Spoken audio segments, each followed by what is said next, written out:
আসসালামু আলাইকুম। আপনারা সবাই কেমন আছেন? আলহামদুলিল্লাহ আমরা সবাই খুব ভালো আছি। তো আজকে সকালটা রোশনি টিফিন দিয়ে শুরু করলাম। তো আজকে স্কুলে যে ম্যাগি বানিয়ে দিয়েছি, একটু আমসত্ত্ব দিয়েছি আর একটু আঙুর দিয়েছি। তো টিফিন তো রোজকার ব্যাগে আসবে জানা কথা, কিন্তু তাহলেও টিফিন তো দিতে হবে, তাই আজকে ওটা টিফিন বানিয়ে দিয়েছি। আর এখন রেডি হয়ে গেছে, ওদের স্কুল তো 8টা থেকে স্টার্ট হয়ে যায়। তো আমরা বাড়ি থেকে মোটামুটি ওই 7টা 40, 7টা 35 এরকম করে বেরোই আর কি।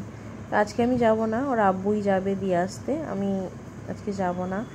আর ওকে স্কুল পাঠাবার সময় আমার সব হয়ে যায়, শুধু মেন প্রবলেমটা হচ্ছে খাওয়াবার সময় রোশনি অনেক লেট করে, যার জন্য কি বলবো, সব হয়ে যায়, সব টিফিন বানানো, ওকে রেডি করানো, সব কিছু হয়ে যায়, শুধু যে খাওয়াতে হয় সকালবেলাটা সেটা আর হয় না গো।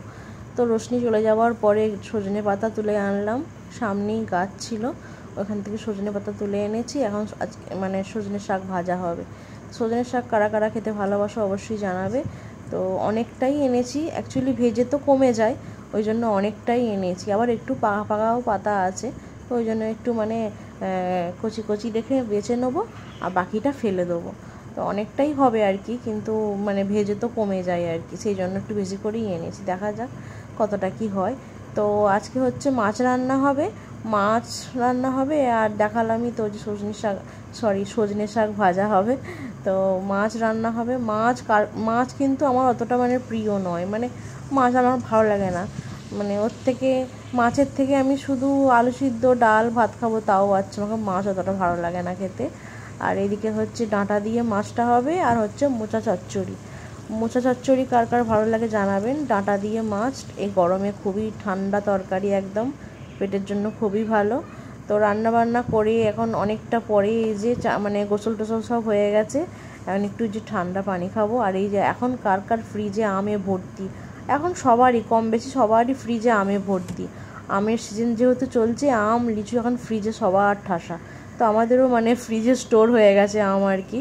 আর এত গরম, এই জাস্ট গোসল করে উঠলাম, কিন্তু এত গরম হচ্ছে যে একটু পানি বার করেছি খাবো। তো আজকে ছিল শুক্রবার, তো আজকে শুক্রবারে আমাদের বাড়িতে আমাদের মসজিদের হুজুর খায়, তো ওনার জন্যই সব বাসন টুসন রেডি করে রেখে দিয়েছিলাম। তো তারপরে এখন হচ্ছে বিকেলবেলায় রোশনির সঙ্গে একটু বাইরেটায় বসে আছি।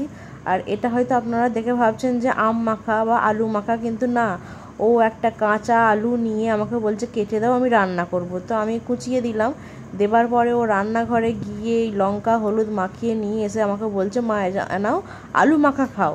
তো আমি হাসবো না ওকে মারবো ভেবে পাচ্ছি না। সব থেকে বড় কথা, যদি ও লঙ্কাটা ঢালতে গিয়ে যদি ওর চোখে মুখে হয়ে যেত কতটা কষ্ট হতো। তো যাই হোক, এসব করতেও কিন্তু ভালো লাগে মাঝে মাঝে ওর সাথে।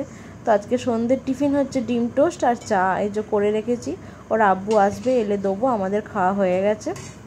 ডিম টোস্ট আমি খুব একটা খাই না, কিন্তু আজকে অনেকদিন পর খেতে ইচ্ছা করলো, তো ওই জন্য ডিম টোস্ট বানিয়েছিলাম। তো তারপর হচ্ছে এই যে মেয়েকে নিয়ে পড়তে বসিয়েছি। তো ওর স্যারের হোমওয়ার্ক, স্কুলের হোমওয়ার্ক সব কিছুই করাতে হবে, ওই জন্য এখন নিয়ে বসে পড়েছি।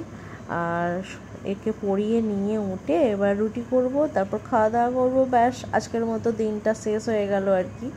তো এই হচ্ছে আজকের আমার সারাদিনের গল্প। আর রোশনি এখন মোটামুটি সবই অনেক কিছু শিখে গেছে, সব কিছুই অনেকটাই নিজে নিজে পারছে। সব থেকে বড় কথা, ম্যাথটা ও অনেকটা নিজে নিজে করতে পারছে, যেটা আমার খুবই ভালো লাগছে। তো আজকের ব্লগটা কেমন লাগলো অবশ্যই কমেন্ট করে জানাবেন। সবাই আমার রোশনিকে দোয়া করবেন। আল্লাহ হাফেজ।